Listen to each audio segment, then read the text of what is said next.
اللہ تعالیٰ کی نافرمانیوں اور گناہوں کے بعض دنیاوی نقصانات۔ گناہوں کا ایک نقصان تو یہ ہوتا ہے کہ انسان علم سے محروم ہو جاتا ہے، اور گناہوں کا وبال علم سے محروم ہونا ہے۔ دوسرا، روزی کم ہو جانا۔ گناہوں کی وجہ سے انسان کی روزی سے برکت جو ہے وہ ختم ہو جاتی ہے اور اٹھ جاتی ہے۔ اللہ تعالیٰ کی یاد سے وحشت ہونا۔ انسان اللہ تبارک و تعالیٰ کی ذات پاک کی یاد سے وحشت محسوس کرنے لگتا ہے، اور اللہ کی یاد میں اس کا دل نہیں لگتا۔ نیک اور صالح لوگوں سے وحشت ہو جانا۔ انسان کا دل جو ہے وہ نیک لوگوں کے ساتھ نہیں لگتا۔ اکثر کاموں میں مشکل پڑ جانا۔ انسان کے دنیاوی کام جو ہیں وہ مشکل ہو جاتے ہیں گناہوں کی وجہ سے، اور یہ گناہوں کے اثرات ہوتے ہیں کہ انسان کے کام جو ہے وہ آئے دن مشکل میں پڑتے جاتے ہیں۔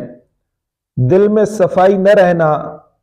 انسان کا دل جو ہے گناہوں کی وجہ سے زنگ آلود ہو جاتا ہے، اور اسی گناہوں کی وجہ سے دل میں اور بعض دفعہ تمام بدن میں کمزوری آ جاتی ہے، اور انسان کمزور پڑنے لگتا ہے۔ عبادت سے محروم رہنا۔ گناہوں کی وجہ سے انسان کا دل جو ہے وہ عبادت کی طرف نہیں لگتا، قرآن مقدس کی تلاوت میں نہیں لگتا، ذکر و اذکار میں نہیں لگتا، نماز کے اندر انسان کا دل نہیں لگتا۔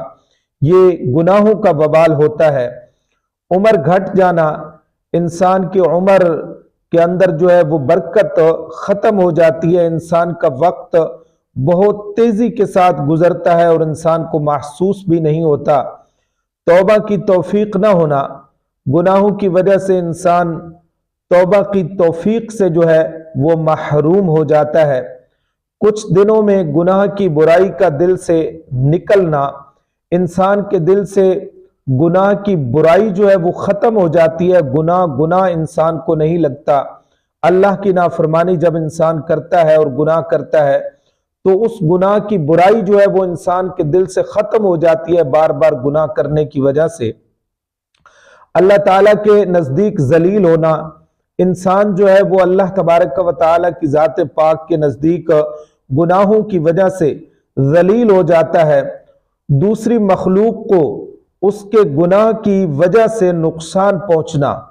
انسان ظلم کرتا ہے اور اس کے گناہ کی وجہ سے دوسری مخلوق خدا کو نقصان پہنچتا ہے، اور اس وجہ سے ان کا اس پر لعنت کرنا۔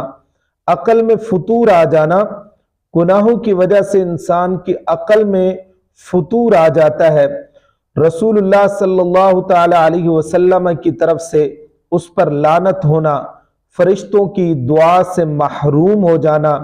جو انسان بار بار گناہ کرتا رہتا ہے، پھر اسے توبہ کی توفیق نہیں ملتی، تو وہ انسان اللہ تبارک و تعالیٰ کی ذات کے فرشتوں کی دعاؤں سے محروم ہو جاتا ہے۔ پیداوار میں کمی ہونا۔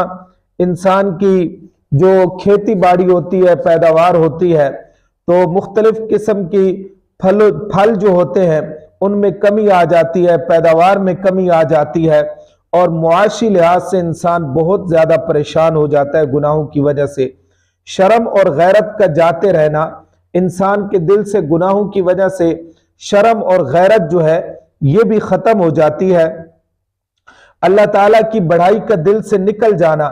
انسان کے دل میں اللہ تبارک و تعالیٰ کی ذات کی بڑائی جو ہے وہ گناہوں کی وجہ سے نہیں رہتی، اور دل سے اللہ کی بڑائی نکل جاتی ہے۔ نعمتوں کا چھن جانا۔ انسان سے نعمتیں جو ہیں وہ آئے دن ختم ہوتی جاتی ہیں۔ آفات بلاؤں کا ہجوم ہونا۔ انسان کے اوپر مختلف قسم کے مصائب، مختلف قسم کی آفات گناہوں کی وجہ سے آنا شروع ہو جاتی ہیں۔ جن اور شیاطین کا مسلط ہو جانا۔ دل کا پریشان رہنا، ہر وقت انسان کا دل جو ہے گناہوں کی وجہ سے پریشان رہتا ہے، مرتے وقت منہ سے کلمے کا نہ نکلنا، گناہوں کا یہ وبال ہوتا ہے۔ جو انسان گناہ بار بار کرتا رہتا ہے اور توبہ نہیں کرتا، اسے توبہ کی توفیق نہیں ملتی، تو مرتے وقت اس کی زبان سے کلمہ نہیں نکلتا۔ یہ کتنی انسان کے لیے بڑی بدبختی کی بات ہے کہ مرتے وقت بھی انسان کی زبان سے کلمہ نہ نکلے۔ اللہ تعالیٰ کی رحمت سے مایوس ہونا، جو انسان بار بار گناہ کرتا ہے وہ اللہ تبارک و تعالیٰ کی ذات پاک کی رحمت سے مایوس ہو جاتا ہے، جسے توبہ کی توفیق نہیں ملتی تو وہ اللہ کی رحمت سے مایوس ہو جاتا ہے۔ جب مایوس ہو جاتا ہے اللہ کی رحمت سے، اس وجہ سے وہ بغیر توبہ کے مر جاتا ہے انسان۔ جو انسان گناہ کو گناہ نہیں سمجھتا اور بار بار گناہ کرتا رہتا ہے اور توبہ نہیں کرتا، اللہ کی طرف رجوع نہیں کرتا، تو اللہ تعالی ہمیں گناہوں سے بچائے۔ اور اگر بتقاضۂ بشریت ہم سے کوئی لغزش، کوئی غلطی، کوئی گناہ ہو جائے تو اللہ تعالیٰ کی ذات پاک فی الفور ہمیں توبہ کرنے کی توفیق